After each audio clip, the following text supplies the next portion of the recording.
रूस और यूक्रेन के बीच जारी जंग को लेकर जहां एक तरफ शांति की बातचीत की कोशिशें हो रही हैं, तो वहीं दूसरी तरफ जमीनी हकीकत कुछ और ही कहानी बयां कर रही है। दरअसल कीव इंडिपेंडेंट की ताजा रिपोर्ट के अनुसार बीते 2 दिनों में यूक्रेनी सेना ने हर मिनट एक रूसी सैनिक को मार गिराया है। ये तब हो रहा है जब दोनों देशों के बीच अस्थायी युद्ध विराम की घोषणा की गई थी और दोनों पक्ष सऊदी अरब के जिद्दा में संभावित शांति वार्ता के लिए जुट रहे हैं। रूस और यूक्रेन के बीच जारी युद्ध को करीब 2 साल होने वाले हैं और अब तक इस संघर्ष में कहीं से भी खत्म होने का ये नाम नहीं ले रहा है। हाल ही में दोनों देशों ने युद्ध विराम की घोषणा की थी, जिससे उम्मीद जागी थी कि इस संघर्ष को बातचीत के लिए हल किया जाएगा। लेकिन इस बीच जो आंकड़े सामने आ रहे हैं वो स्थिति को लेकर गंभीर सवाल खड़े कर रहे हैं। यूक्रेन की मीडिया रिपोर्ट्स के मुताबिक पिछले 48 घंटों में रूस को भारी नुकसान उठाना पड़ा है। अनुमान के मुताबिक हर मिनट एक रूसी सैनिक मारा गया है, यानी 2 दिन में कुल 2880 रूसी सैनिक जो हैं युद्ध के मैदान में मारे गए हैं। इस दौरान यूक्रेन ने रूस के कई ठिकानों पर हमले किए हैं, जिससे मॉस्को की चिंता जो है वो बढ़ गई है। यूक्रेनी सैन्य अधिकारियों का दावा है कि उन्होंने बीते 2 दिनों में रूसी सेना पर कई सैन्य वाहन, टैंक और ड्रोन को नष्ट किया है। इस रिपोर्ट में बताया गया है कि यूक्रेन की सेना ने रूस के कम से कम 30 टैंकों, 20 बख्तरबंद वाहनों और 15 ड्रोन को मार गिराया है। इस बीच रूस ने अभी तक इन दावों को खारिज किया है और कोई आधिकारिक पुष्टि नहीं की है। हालांकि रूसी रक्षा मंत्रालय ने जरूर कहा है कि उनकी सेना यूक्रेन के कई हिस्सों में जवाबी कार्रवाई कर रही है और कई इलाकों में सफलता भी हासिल कर रही है। रूस यूक्रेन युद्ध को खत्म करने के लिए अंतर्राष्ट्रीय स्तर पर कई प्रयास किए जा रहे हैं।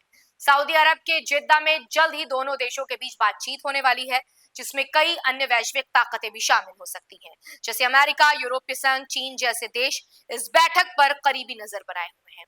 लेकिन सीज फायर के बावजूद जारी खूनी संघर्ष ये सवाल खड़े करता है कि क्या ये बातचीत किसी नतीजे पर पहुंचेगी या नहीं। अगर दोनों पक्ष युद्ध विराम का पालन नहीं कर रहे हैं तो क्या शांति वार्ता का कोई मतलब रह जाता है। विशेषज्ञों का मानना है कि यूक्रेन और रूस के बीच ये संघर्ष फिलहाल थमने का नाम नहीं ले रहा है और न ही थमने वाला है। यूक्रेन लगातार पश्चिमी देशों से सैन्य सहायता प्राप्त कर रहा है, जिससे उसकी लड़ाई की क्षमता जो है वो और ज्यादा बढ़ रही है। दूसरी ओर रूस भी अपनी सेना को मजबूत कर रहा है और यूक्रेन पर दबाव बनाए रखने की रणनीति पर काम कर रहा है। फिलहाल दुनिया की नजर जिद्दा में होने वाली बैठक पर टिकी हुई है। अगर ये बातचीत किसी ठोस नतीजे पर पहुंचती है तो शायद युद्ध विराम को सख्ती से लागू किया जा सके। लेकिन अगर बातचीत विफल हो जाती है तो आने वाले दिनों में यह संघर्ष और भयानक रूप ले सकता है।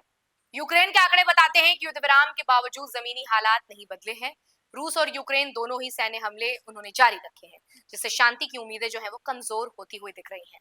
जिद्दा में होने वाली बातचीत से क्या नतीजा निकलेगा ये देखने वाली बात होगी।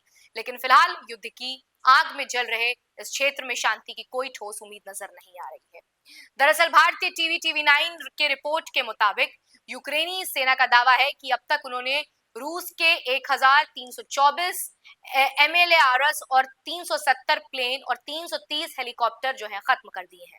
इसके अलावा यूक्रेन के रक्षा मंत्रालय का कहना है कि युद्ध में अब तक रूस के 9 लाख सैनिक मारे जा चुके हैं। हालांकि रूस की ओर से अब तक कोई पुष्टि नहीं की गई है कि यूक्रेन ने उसके कितने सैनिकों को मारा है।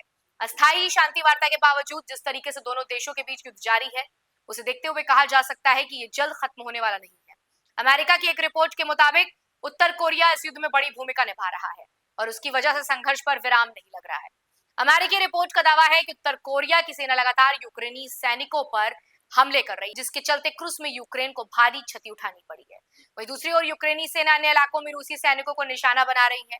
रिपोर्ट में यह भी कहा गया है कि 2 दिन पहले अमेरिकी राष्ट्रपति डोनाल्ड ट्रंप ने रूस के राष्ट्रपति व्लादिमीर पुतिन से फोन पर बातचीत की थी और युद्ध रोकने की अपील की थी।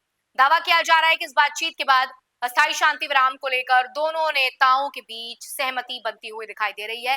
लेकिन ये देखना होगा कि तमाम बातों के बाद भी बीच का रास्ता क्यों नहीं निकल रहा है।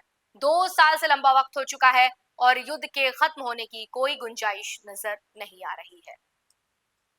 फिलहाल आज के इस वीडियो में इतना ही। आपको हमारा ये वीडियो कैसा लगा हमें कमेंट सेक्शन में लिखकर जरूर बताइएगा और ऐसी तमाम अहम जानकारियों से जुड़े रहने के लिए देखते रहिए DNP इंडिया।